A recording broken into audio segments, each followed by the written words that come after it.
Hello students, welcome to Unacademy, India's best and largest learning platform. This is Preeti, your chemistry educator, and I hope you all are doing very well. So let's crack class 9th and 10th CBSE exam with one and only Unacademy, India's best learning platform with top educator quality content and with great learning experience. So this is something about me. I have done BSc, MSc and B.Ed, and my name is Preeti Pandey. I have 5+ years of teaching experience and I have mentored many students for different state board exams, CBSE exams and different competitive exams like Olympiad, NTSC, GSTSC and all. So let's crack CBSE exam with Unacademy, India's best largest learning platform. For that you'll have to buy this subscription plan और subscription plan के क्या benefit है बच्चों ये मैं आपको बता देती हूँ. So in this subscription plan you will get daily live classes, means you can chat with your educator, you can engage in discussion, ask your doubts and answer poll भी होगा, वो भी class जब चलती रहेगी. स्ट्रक्चर्ड कोर्स मिलेगा, हर top educator plus educator जो होता है वो अपना कोर्स पब्लिश करता है और वो सारा कोर्स आपके एग्जाम सिलेबस के अकॉर्डिंग होगा, बेस्ट जो करंट सिलेबस है उसके अकॉर्डिंग होगा और आपको नोट्स भी प्रोवाइड होंगे.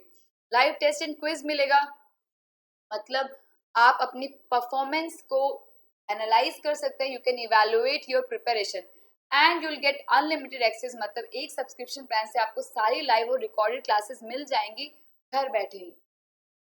So prepare with top educator. This is comprehensive syllabus, English, Hindi, Math, Science and SST और English और हिंदी लैंग्वेजेस जिसमें बच्चों को काफ़ी दिक्कत आती है, उसमें आपको ग्रामर के अलावा लिटरेचर पार्ट भी करवाया जाएगा जो कि एक प्लस पॉइंट है. सो मैं आपको बता दूं प्राइसिंग की बात, तो बच्चों don't forget to use my code, that is Preeti. Preeti code है मेरा, उससे आपको क्या होगा 10% का बेनिफिट मिलेगा. जैसे आज मैं आप लोगों को करवाने जा रही हूँ जो इस बार आया था अभी 3 दिन पहले, जो 23 सितंबर को साइंस का एग्जाम हुआ था, उसका मैं आपको करवाने जा रही हूँ सॉल्यूशन कंपार्टमेंट के एग्जाम का. तो बने रहें, कुछ कुछ क्वेश्चंस हम आज कवर करेंगे, कुछ क्वेश्चंस को मैं कल बता दूंगी. बायो और फिजिक्स के रह जाएंगे कुछ क्वेश्चंस, क्योंकि जो जिसने मुझे पेपर भेजा था वो क्लियर नहीं था, उसके पिक्चर क्वालिटी सही नहीं थी तो मैं वो नहीं कर पाई. अगर आप देख रहे हैं कोई कंपार्टमेंट वाला बच्चा और उसको चाहिए आंसर्स किसी और सेट का, ये मैंने थर्ड सेट लिया है 31C/3, तो अगर वो चाहते हैं कि मैं उसका पेपर भी सॉल्व करूं तो प्लीज़ आप मुझे मेल पे या आप मुझे कमेंट कर दें, मैं आपको मेल आईडी बता दूंगी, उस पर आप मुझे मैसेज कर दें या टेलीग्राम पे भी आप मैसेज कर सकते हैं, भेज दें वो पेपर अपना, तो मैं वो भी सॉल्व करके ज़रूर दिखाऊंगी. और आप 11th-12th में जाने की तैयारी कर रहे हैं या फिर आपको अभी लेना है, कुछ पैकेज लेना है, सब्सक्रिप्शन प्लान लेना है, तो you can by using my code, जिससे आपको 10% का डिस्काउंट मिलेगा. और ये बहुत ही फायदेमंद है, 3 साल का 4 साल का सब तीनों चारों साल का प्लान है जो आप यूज़ कर सकते हो, खरीद सकते हो, आप अपने भाई बहन भी आपकी पढ़ सकते हैं साथ में. तो let's start. This is section A. ये कोड है, देखो बहुत ही ब्लर्ड था तो मैं जैसे भी हो पाया मैं किया मैंने. 51C/3 कोड है. अगर आप दूसरा पेपर भी सॉल्व करवाना चाहते हैं सो मैसेज कर दें, कमेंट कर दें और मुझे मैं आपको ईमेल आईडी दे दूंगी, वहाँ पे आप पोस्ट कर देना, अटैचमेंट दे देना मुझे. साइंस का पेपर है, फर्स्ट क्वेश्चन था ये, नेम टू इन्फेक्शन. मेरे को सबसे अच्छी बात ये लगी बच्चों कि मैंने जो भी पेपर सॉल्व करवाए थे, अगर किसी बच्चे ने देखा होगा मेरी पुरानी वीडियोस तो देख सकता है, मैक्सिमम क्वेश्चन ऑलमोस्ट 50-60% क्वेश्चन वही आए हैं जो हमने डिस्कस किए थे. मुझे थोड़ा सा पेपर में ये लगा कि फिजिक्स मुझे लगा कहीं ना कहीं थोड़ी सी हार्ड थी, कुछ कुछ जो डायग्राम्स वगैरह पूछे थे, अगर आपने बहुत डिटेल में नहीं पढ़ा होगा तो शायद आप छोड़ सकते हैं, वो चीज़ नहीं आ पाई होगी आपको. बाकी उसके अलावा बहुत सही था. तो 2 इन्फेक्शन बताने जो सेक्सुअली ट्रांसमिटेड डिजीज से होता है. तो सेक्सुअली ट्रांसमिटेड डिजीज से बच्चों कौन कौन से इन्फेक्शंस होते हैं वो आपको बताने हैं. ये मैंने आपको करवाया था क्वेश्चन कि सेक्सुअली ट्रांसमिटेड डिजीज वाला, अगर आपको याद हो तो एक क्वेश्चन आया था पुराने पेपर में था या सैम्पल पेपर में था, जिसमें लिखा हुआ था बैक्टीरिया से जो होने वाली डिजीज है और सेक्सुअली ट्रांसमिटेड भी है. तो आप लोगों ने क्या लिखा है, बहुत सारे इसमें क्वेश्चन हो सकते हैं, आपने क्या लिखा है आप वो बताएं मुझे जल्दी से. जिन भी बच्चों ने लिखा है एड्स वो सही है, AIDS एड्स. सिफिलिस साइफिलिस भी बोलते हैं. और गनोरिया, गनोरिया भी सेक्सुअली ट्रांसमिटेड डिजीज है। तो ये तीनों ही सेक्सुअली ट्रांसमिटेड डिजीज है, इन्फेक्शन है जो फैल सकता है। अगर आप लोगों ने ये लिखा है तो बिल्कुल सही, आपको 1 नंबर मिलेगा। 2 बताना है तो 2 के लिए ही आपको करना पड़ेगा। Next is how can a concave mirror be identified without touching. बिना टच किए आप देख सकते हो कि आपको कैसी इमेज मिल रही है। तो कनकेव मिरर में आपको कैसी इमेज मिलेगी ये आपको बताना है। तो अगर आप कनकेव मिरर में देखोगे तो आपको लार्ज इमेज दिखेगी, लार्ज बड़ी इमेज, अपना फोटो बड़ा दिखेगा। और जैसे ही आप उसके क्लोज जाओगे, पास जाओगे, तो आपको इन्वर्टेड इमेज यानी सॉरी, अगर आप उसको देखोगे तो आपको लार्ज इमेज मिलेगी। जैसे ही आप दूर जाते रहोगे आपको इमेज जो है इन्वर्टेड होती जाएगी, इन्वर्टेड इमेज मिलेगी यानी उल्टी इमेज मिलेगी। इस तरह से आप बिना टच किए ही उसको देख सकते हैं। और कन्वेक्स मिरर में हमेशा स्मॉल होती है। जो अगर कन्वेक्स मिरर आता तो आप देखोगे कि उसमें स्मॉल इमेज मिलेगी और इरेक्ट होती है, इसमें इन्वर्टेड इमेज होगी। नेक्स्ट क्वेश्चन, ये भी बहुत अच्छा क्वेश्चन था। मैटर अराउंड अस इन एलिमेंट्स, कंपाउंड, मिक्सचर और क्लासिफिकेशन पे बेस्ड था बच्चों। ये पीरियोडिक टेबल पे बेस्ड था ये क्वेश्चन, तो ये भी काफी अच्छा क्वेश्चन था। एक मिनट,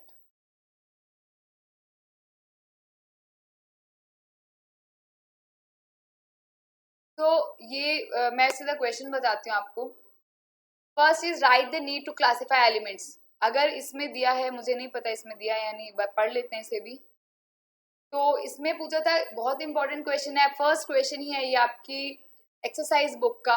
तो एनसीईआरटी का ही क्वेश्चन है ये कि कैसे हम क्लासिफाई करें। पुराने टाइम में तो बहुत कम एलिमेंट्स थे, लेकिन जैसे जैसे डिस्कवरी होती है कि बहुत सारे हमारे पास एलिमेंट्स आ गए, so it will would be difficult to understand each and properties of each and every element.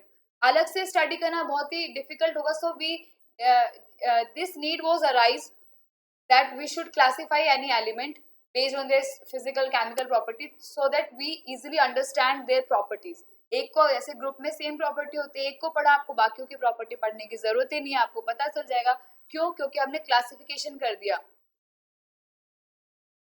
ठीक है, नेक्स्ट क्वेश्चन है, how many groups are there in modern periodic table. So modern periodic table में बच्चों 18 groups हैं। ठीक है, 18 groups. जिसने भी ये लिखा है बिल्कुल सही है। Which of the following statement is not correct about the modern periodic table? Modern periodic table, it is based on atomic mass. No, modern periodic table तो atomic number पे based है। The position of isotopes is not disputed. हाँ, isotopes की position clear है modern periodic table में, तो ये सही है। The position of isotope is easily assigned, बिल्कुल। It separates metal from non-metal, बिल्कुल। मेटलॉइड्स है जो सेपरेट करता है मेटल को नॉन मेटल से। तो एटॉमिक मास पे बेस है, ये बिल्कुल गलत है। तो वैसे हमारा आंसर ये सही होगा, नॉट करेक्ट ही पूछा था। The cause of periodicity, periodicity क्यों होता है? एटॉमिक रेडियस की वजह से नो, मास की वजह से नो, न्यूक्लियर चार्ज की वजह से no, recurrence of similar outer configuration yes. जैसे sodium and potassium, they have same outermost shell configuration, same है। सो इनका प्रॉपर्टी भी क्या है? सेम है, they are in same group. Next, answer the question number 4A to 40 on the basis of your understanding of the following paragraph and related study concept। चलो देखते हैं बच्चों इसको भी। There are different forms of energy and one form of energy can be converted into another form, बिल्कुल सही है। When we light a wax candle, the process is highly exothermic। exothermic मतलब heat release होती है। And on burning the chemical energy of the wax, wax की जो chemical energy है उसको अगर हम बर्न करते हैं तो हमें क्या मिलता है? तो हमें मिलता है जो वैक्स है वो हीट में कन्वर्ट होता है, then it convert into light. ठीक है, a good source of energy is to be selected for the choice of work to be done. एक अच्छा सोर्स ऑफ एनर्जी हम कैसे सिलेक्ट करेंगे? जब हमें पता होगा कि वो कैसा वर्क और उसे क्या काम करना है। In ancient time would was the most common source of heat energy. पुराने टाइम में लकड़ी जलाते थे, काउ डंग केक जो है वो भी जलाते थे, जिससे वो उनका जो भी रिक्वायरमेंट होता है एनर्जी का वो होता था। We in our daily life use various energy source for doing the work. हम भी बहुत अलग चीजें यूज करते हैं, like for running car vehicles we use petrol, and घर में हम कुकिंग के लिए यूज करते हैं पीएनजी और LPG. We also nowadays we use diesel and electricity to run trains. We also use fossil fuels in vehicles, which has some serious disadvantage like air pollution. Yes, the recent example of air pollution was smoke in the capital region of Delhi. आपने देखा होगा बहुत ज़्यादा headlines बनाया था NCR में, smoke आया था because of air pollution. This pollution was a result of burning parali in northern state of the country. Northern state में क्या पराली जलाते हैं, उससे क्या होता है, बहुत सारा pollution हो जाता है और उनको भी गवर्नमेंट कुछ रेगुलेट नहीं करती. पराली तो पहले भी जलाते थे, ऐसा तो है नहीं कि अभी जलाना शुरू किया. और भी बहुत सारे कॉन्सिक्वेंस होते हैं, बट वो add on, we can say add on हो जाता है. ठीक है, क्योंकि हमें लगता है कि उसी टाइम पे ही सब कुछ होता है, बट ये ऐसा नहीं है. पराली जलाते हैं ये एक रीजन है, बट हर साल पूरा साल तो पराली जलाते नहीं है, कुछ महीने में ही जलाते हैं. और पूरे साल पोल्यूशन तो पूरा साल रहता है. इनफैक्ट अब भी धीरे धीरे पोल्यूशन होना स्टार्ट हो गया. तो पराली से ज्यादा रीजन है जो हमारा मिसमैनेजमेंट है. हम कन्वेंशनल जो सोर्सेज है, ऑल्टरनेट सोर्स हम यूज ही नहीं कर पा रहे ठीक से. तो ये सब रीजन है. ये इसमें मेनली फॉसिल फ्यूल्स और इनकी बात किया. लेट अस सी क्या क्या क्वेश्चंस हैं. फर्स्ट है state the reason, state the energy. एक बार मैं पानी ले लूं. State the energy conversion that takes place when we light a wax candle. क्या एनर्जी का कन्वर्जन होता है जब हम वैक्स जो कैंडल है उसको लाइट करते हैं, जलाते हैं. तो अभी आपने देखा आ गया डाइंग थी.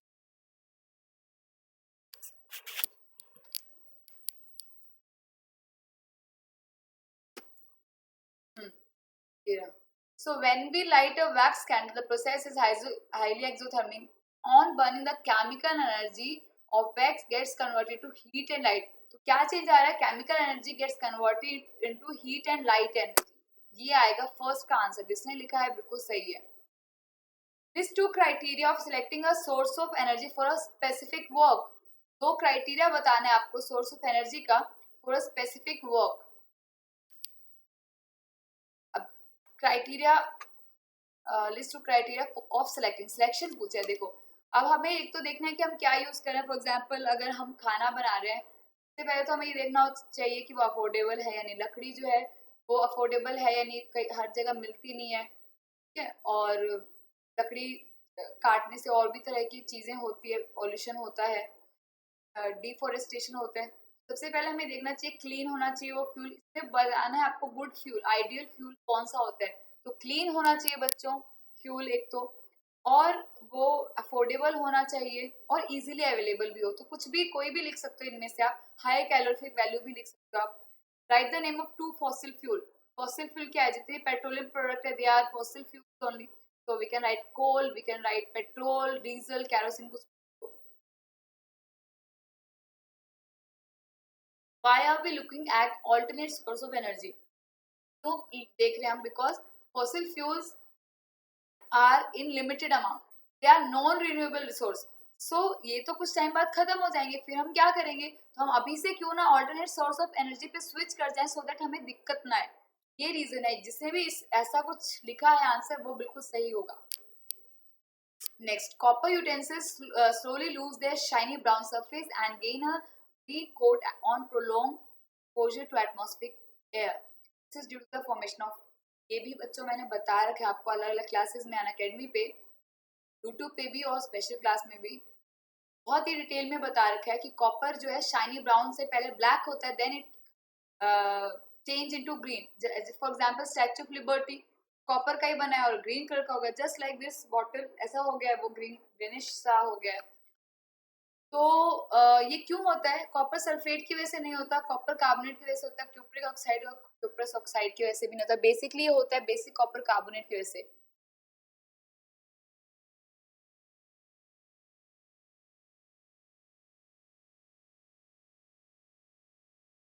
बेसिक कॉपर कार्बोनेट ये होता है. तो बेसिकली कॉपर कार्बोनेट आपका आंसर आ जाएगा. Next, which of the following statement are true about the position of metals in the activity series of metals? क्या ट्रू है मेटल्स का? Copper is below hydrogen but above lead. ऐसा है क्या?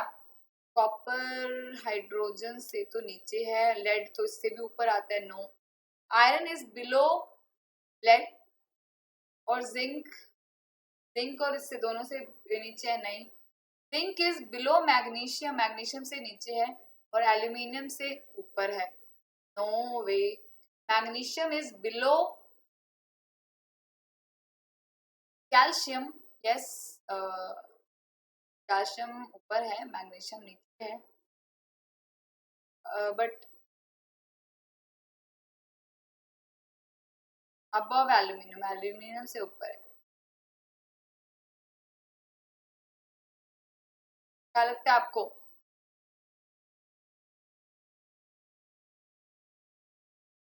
ने भी डी किया है वो बिल्कुल सही है।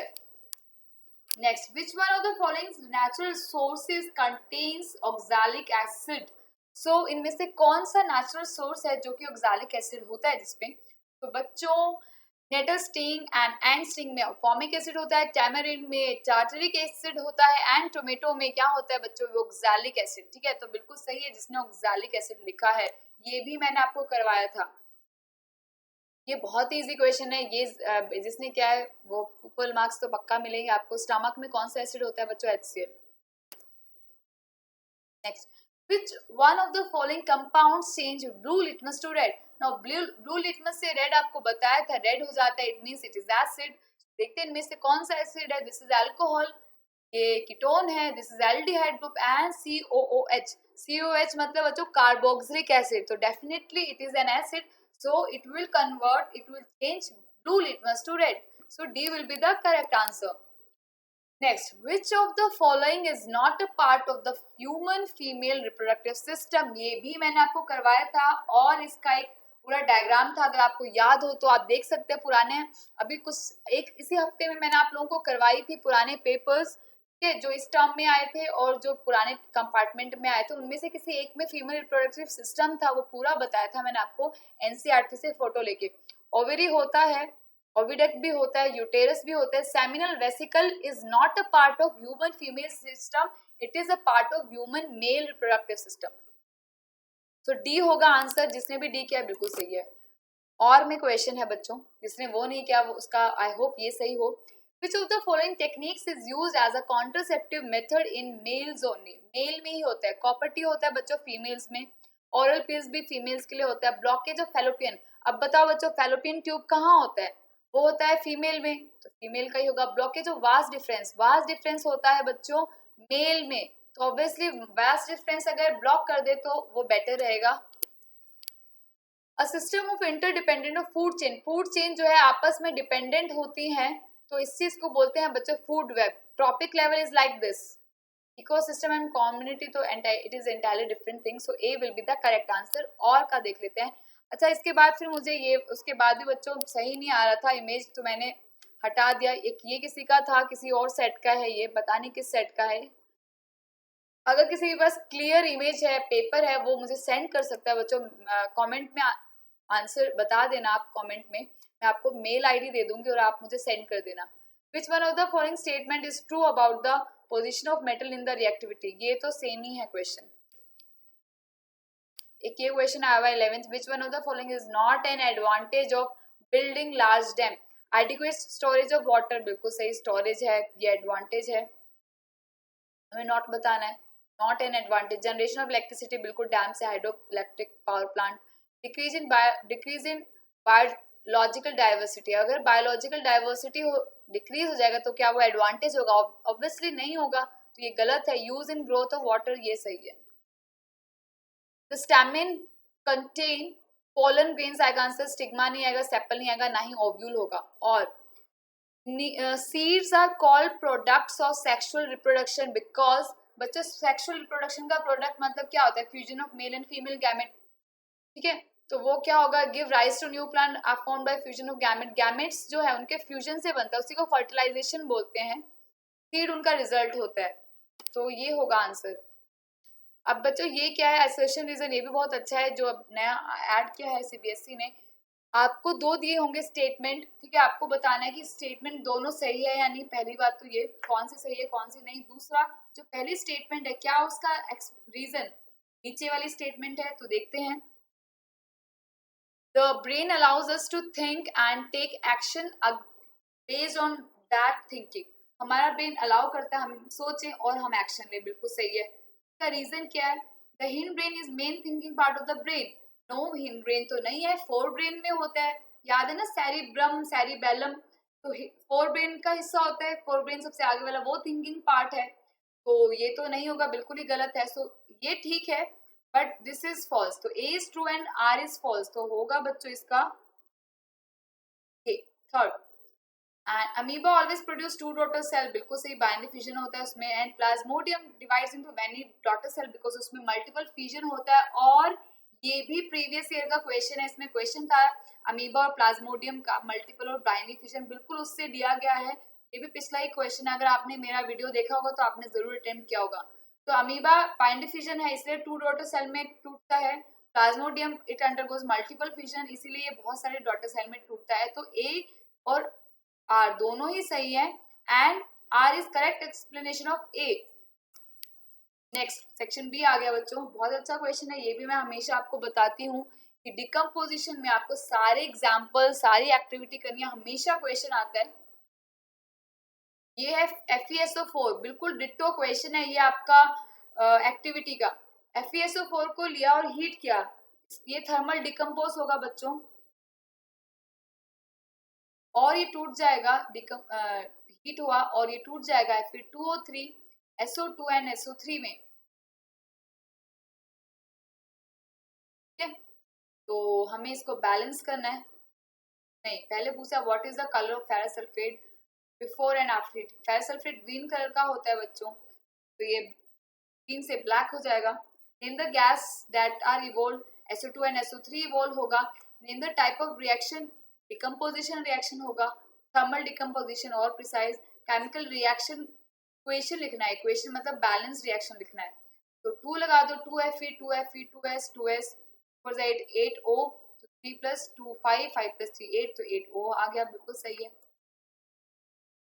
What happens when food material containing fats and oils are left for a long time? List two observable changes and suggest a way by which this phenomena can be prevented. बहुत अच्छा question है, 3 number में, super duper easy question है ये बच्चों। Fats and oil को क्या हो जाता है जब बहुत टाइम तक रखते हैं, तो it oxidise and the food become rancid, means उसका स्मेल और टेस्ट चेंज हो जाएगा। ठीक है, और कैसे हम प्रिवेंट कर सकते हैं उसको? By refrigerator, by adding salt, by adding oil, salt और शुगर ये सब ऐड करने से हो जाएगा ठीक। एंटीऑक्सीडेंट से भी।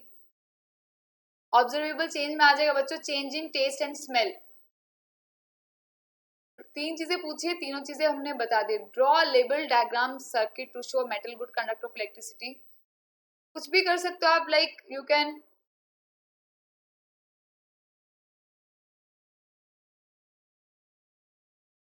ये कर सकते हो, या फिर आप कॉपर की वायर, ये वाला नहीं, कॉपर का वायर लो और यहाँ पे सर्किट बनाओ और ये बल्ब बनाओ। बल्ब ऐसे होता है वो, हाँ।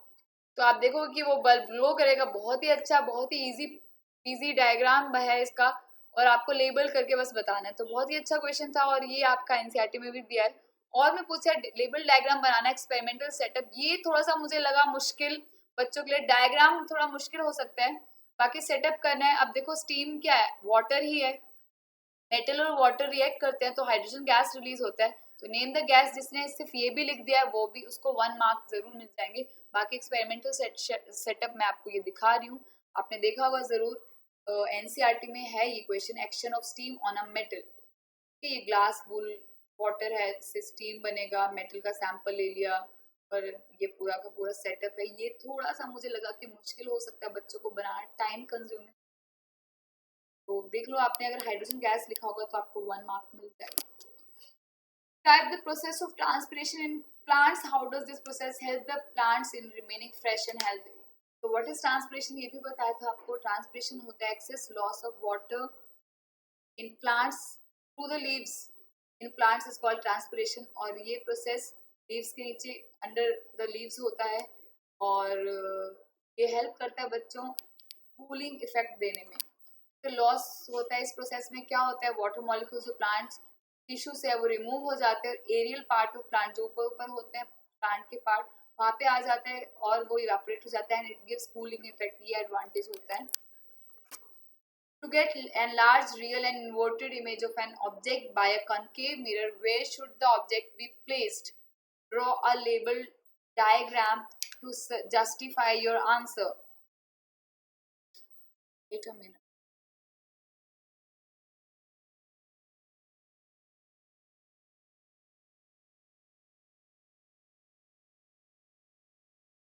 Yes. Get an enlarged real and inverted image. आपको बड़ी इमेज चाहिए, रियल इमेज चाहिए और इन्वर्टेड चाहिए कॉनकेव मिरर. क्या है बच्चों? रियल एंड इन्वर्टेड का जो केस था, एक केस था रियल एंड इन्वर्टेड का, उसमें क्या था?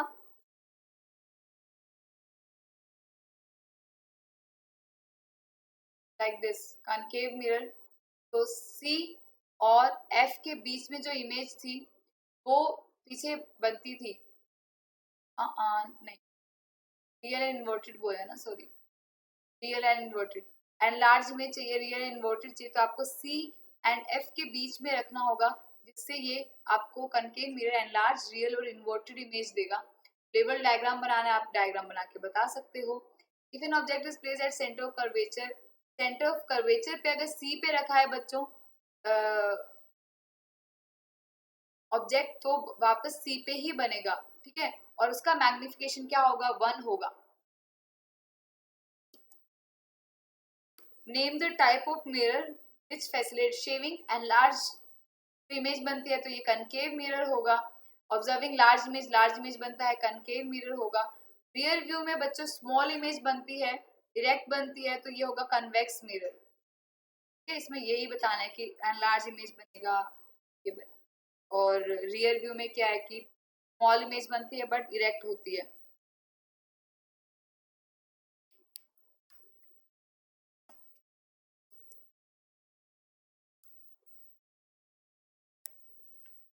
कुछ डाउट है तो आप पूछ सकते हैं मुझसे. ये भी अच्छा क्वेश्चन था, इजी है, ये भी दिया हुआ है. कन्वर्जिंग या डाइवर्जिंग. सो बच्चों ये क्या है? This is convex lens. Convex lens है and it will be converging lens. This 3 characteristic. अब दिख रहा है आपको क्या बन गया? इन्वर्टेड है तो रियल होगी, रियल एंड इन्वर्टेड. और ये क्या है? सेम साइज है या छोटा है, बड़ा है, तो लार्जर देन ऑब्जेक्ट. बस. In which position the magnification will be -1. तो अगर यहाँ रखेंगे, जैसे उसमें सी था, इसमें 2f1 है, सो सेम साइज का बनेगा बट इन्वर्टेड होगा, तो -1 होगा magnification. The plants were wilting in a garden. ये मैं आपको कल बताऊंगी, जो भी बायो और फिजिक्स का बच जाएगा. ये एब्सिसिक एसिड वाला है. इसमें हाँ जाइलम एंड फ्लोएम जाइलम होगा. ये तो सिर्फ सिंपल दिया हुआ है, ये बता देते. चलो, अभी विल्टिंग मतलब क्या होता है? मुरझा जाते हैं पौधे बिकॉज ऑफ एब्सिसिक एसिड. तो कौन सा पार्ट रिस्पॉन्सिबल है? जैसे पौधों को पानी तो बिल्कुल खिल उठते हैं वो, तो कौन वहां तक पहुंचाता है? जाइलम ट्रांसपोर्ट करता है वाटर. एंड फूड की बात आए तो फ्लोएम ट्रांसपोर्ट करता है. इन द मोस्ट, ये वेजिटेटिव प्रोपेगेशन का क्वेश्चन था बच्चों. सुटेबल मेथड है vegetative propagation. And is this mode of reproduction sexual और asexual? This is asexual method of reproduction. तो 2 नंबर यहाँ हो गए. फिर पूछा इसने 3 एडवांटेज ग्रोइंग प्लांट. तो एक तो जो सीडलेस प्लांट्स होते हैं लाइक ग्रेप्स, रोज, बनानास, तो इनके लिए बेटर होता है ये. दूसरा, आपको एक ही क्वालिटी चाहिए. अगर डिजायर्ड क्वालिटी मिलती है हमें, ऑफस्प्रिंग की आइडेंटिकल ऑफस्प्रिंग निकलते हैं इसके, और चीपर मेथड होता है, जल्दी ग्रो करता है. तो ये 3-4 एडवांटेजेस हैं इसमें. What is solenoid? ये भी बच्चों डिटो क्वेश्चन है, बस इसमें सोलेनॉइड पूछा है, लास्ट टाइम पूछा था इलेक्ट्रोमैग्नेट. तो पैटर्न बनाना है 2 डायग्राम से बच्चों आपके, वो आप इलेक्ट्रोमैग्नेट ही होता है ये बना सकते हो आप. देखो, ये था, ये मैंने पिछले से लिया है, इसको करा है. तो solenoid basically it is current carrying solenoid. उसी को इलेक्ट्रोमैग्नेट है, वो उसको इलेक्ट्रोमैग्नेट भी बोलते हैं. उसमें सॉफ्ट आयरन डाल देते हैं और वो बिहेव करता है मैग्नेट की तरह जब तक इलेक्ट्रिसिटी पास होती रहे. तो अंदर इसने पूछा था कि पैटर्न बनाना है current carrying field due to solenoid. ये पैटर्न होता है बाहर से ऐसा, अंदर से पैरेलल. तो अंदर क्या होता है बच्चों? पैरेलल होता है. ठीक है, पैरेलल होता है. पैटर्न पूछा है ना इसने अंदर, तो अंदर पैरेलल होता है. पैरेलल होने का क्या फायदा होता है बच्चों? ये पूरा का पूरा एनसीईआरटी का क्वेश्चन है, अंदर से लिया हुआ. Field lines inside from parallel straight line. इसका मतलब क्या होता है कि जो मैग्नेटिक फील्ड है वो हर जगह सेम है, ना कहीं ज्यादा ना कहीं कम. इट मीन्स यूनिफॉर्मली डिस्ट्रीब्यूट है. field is uniform inside the solenoid. Section C आ गया, why does carbon show catenation to maximum extent? These two reasons. Catenation जो है वो बच्चों इतना ज्यादा क्यों शो करता है? कार्बन ही, ऐसे तो सिलिकॉन भी है तो, लेकिन यही क्यों इतना ज्यादा शो करता है बच्चों? इसका रीजन क्या है? बिकॉज ऑफ बताओ जल्दी आप, आपने क्या लिखा है? बहुत सारे रीजन है इसके। सबसे मेन रीजन है इसका स्मॉल साइज। जो सिलिकॉन है, सिलिकॉन का बड़ा होता है साइज। सिलिकॉन इतना ज्यादा नहीं शो करता, ये सिर्फ 7 तक शो करता है बिकॉज ऑफ लार्ज साइज। लेकिन ये शो करता है, 5 नंबर का क्वेश्चन है, ये लार्ज साइज होता है इसका, एक तो लार्ज साइज और कैटिनेशन, ये टेट्रावैलेंट है, टेट्रावैलेंसी, लॉन्ग चेन बना लेते हैं, स्टेबल रहते हैं। इलेक्ट्रॉन डॉट स्ट्रक्चर बनाना है बच्चों हमें इथेन का। नाउ इथेन का मैंने आपको ये भी बताया था, बहुत ही ये सेम क्वेश्चन है, बस उसमें मिथेन था। मैंने आपको बहुत ही प्यारा तरीका बताया था जिससे आप इलेक्ट्रॉन डॉट स्ट्रक्चर बना सकते हैं। इथेन का फॉर्मूला होता है C2H6। ठीक है, तो C, अब इसका ऐसे बना लो स्ट्रक्चर। अब इसको देख के आप इलेक्ट्रॉन डॉट स्ट्रक्चर बना लो। C के बीच में सिंगल बॉन्ड, यानी एक एक इलेक्ट्रॉन की शेयरिंग हुई। H H H H H and H, इनके बीच में भी सिंगल बॉन्ड है, यानी एक एक इलेक्ट्रॉन की शेयरिंग हुई।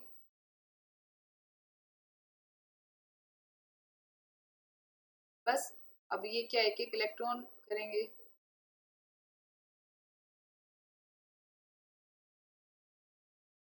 तो क्या, और ये सब लेगा।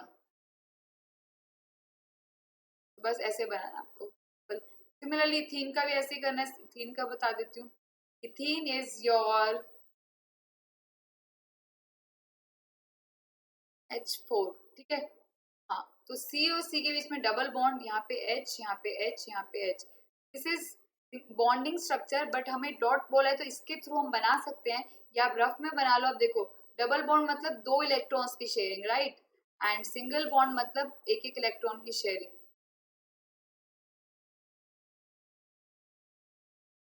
ठीक है, बस एक एक electron, octet complete, octet complete, और ये सब लेंगे इससे, ये हो गया answer. Next, an organic compound A, इसका मॉलिक्यूलर फॉर्मूला ये है, is used for preserving pickles. आपको बताया था अचार में सिरका डलता है, चाउमीन में भी डलता है, और उसमें क्या होता है? Acetic acid. ठीक है, तो डेफिनेटली दिस एसिटिक एसिड। ए क्या है? एसिटिक एसिड, या फिर आप इथेनोइक एसिड भी लिख सकते हैं, दोनों ही सही रहेंगे। अब इसका रिएक्शन बताना हमें, क्योंकि ये कॉमन नेम है तो ये बेटर रहेगा, तो दोनों पे मेरे हिसाब से मार्क्स मिलने चाहिए आपको। स्ट्रक्चरल फॉर्मूला बताना है हमें, तो स्ट्रक्चरल फॉर्मूला सिंपल है, H H H CH3। हाँ, तो CH3COH होता है ना, तो इसको बना लो, ये 3H, यहाँ पे C double bond O, single bond OH, ये हो गया आंसर। 5 नंबर का क्वेश्चन, बहुत ही इजी क्वेश्चन था। और इसकी जगह आप ये कर सकते हैं, ये भी मैंने आपको बताया था, क्वेश्चन था ये, CH4 मीथेन प्लस क्लोरीन, इससे बन गया बच्चों CH3Cl प्लस HCl। ठीक है, और चलते रहोगे तो लास्ट में CCl4 बनेगा, आप ये लिखोगे तो सही होगा। अब ये बच्चों आपको दिया है, बिल्कुल सेम दिया है, आपकी बुक का क्वेश्चन है। निकल डाला तो हाइड्रोजनेशन ऑफ ऑयल है ये, इससे क्या बन जाएगा? इसमें सिंगल बॉन्ड की जगह डबल बॉन्ड की जगह सिंगल बॉन्ड आ जाएगा, और 4 R के बाद 2 H भी आ जाएंगे। तो जिसने भी ये लिखा है वो बिल्कुल सही है। What is an oxidising agent? जो हेल्प करता है दूसरे को रिड्यूस करने में, उसको हम बोलेंगे ऑक्सीडाइजिंग एजेंट। खुद रिड्यूस होकर दूसरे को ऑक्सीडाइज कर देता है। ठीक है, और अगर हम प्रोपेनॉल में डालें तो हमने पढ़ रखा है अल्कोहल से कार्बोक्सिलिक एसिड बन सकता है with the help of these oxidising agent. तो प्रोपेनॉल का फॉर्मूला अगर हो, प्रोपेनॉल से क्या बन जाएगा बच्चों? प्रोपेनॉल से प्रोपेनोइक एसिड बन जाएगा। ऑक्सीडाइजिंग एजेंट कौन सा यूज करने पे? Alkaline KMnO4। ये तो बिल्कुल आपको एग्जाम से एक दिन पहले ही बताया था। केमिकल इक्वेशन आप लिख दोगे इसका, chemical what are forces, how they are form. ये भी एक क्वेश्चन था, वो मुझे समझ नहीं आया कि क्या लिखा हुआ है। ये क्वेश्चन मैं कल करवा दूंगी दूसरे पार्ट में, फिजिक्स के यही करवा देती हूँ। व्हाट आर फोर्सेस, फोर्सेस क्या होते हैं, वो they are dead remains of plants and animal, तो मिलियंस ऑफ ईयर्स लगाते हैं बनने में। हाउ आर दे फॉर्म, बहुत टाइम लग जाता है, under high pressure and temperature धीरे धीरे वो फोसिल्स में कन्वर्ट हो जाते हैं। उनकी एज कैसे डिटरमाइन कर सकते हैं, डिफरेंट मेथड्स। एक मेथड है कार्बन डेटिंग से, कार्बन का आइसोटॉप है C14, उससे पता कर सकते हैं। यूरेनियम का एक आइसोटॉप है, उससे रॉक्स की पता कर सकते हैं। और हम बता सकते हैं जो बहुत ही लाइक हमने डिगिंग करी, मिट्टी खोदा, ऐसे खदानों में खोदते हैं, डिग करते हैं, तो जो ऊपर ऊपर होंगे डेफिनेटली वो क्या होंगे, वो नए होंगे, और जो उससे नीचे दबे होंगे वो क्या होंगे, बहुत ही पुराने। इस तरह से भी हम बता सकते हैं। ये भी क्वेश्चन है हेरिडिटी एंड इवोल्यूशन का। तो thank you for watching this video, I hope you understood the topic. और मैं आशा करती हूँ कि आपने जो भी लिखा है वो बिल्कुल सही लिखा होगा, और आप इस बार जरूर पास होंगे। मेरी दुआएं आपके साथ है। अगर आपने मेरे लेक्चर्स जो कंपार्टमेंट वाले थे वो सीरियसली पढ़े होंगे, देखे होंगे, और अगर आप चाहें तो आप अभी भी देख सकते हैं कि वहां से क्वेश्चंस आए हुए हैं। So thank you. और जो जिनके एग्जाम बहुत अच्छे गए उनके लिए बहुत बहुत खुशी की बात है, उनके लिए मैं बहुत खुश हूँ। और आप सब्सक्राइब करें आप इस चैनल को, और अगर आपको 11-12 का पैकेज लेना है, सब्सक्रिप्शन प्लान लेना है, so you can use my code, और for further inquiry you can message me on Unacademy. So thank you for watching. Take care. Bye bye. Have a good day.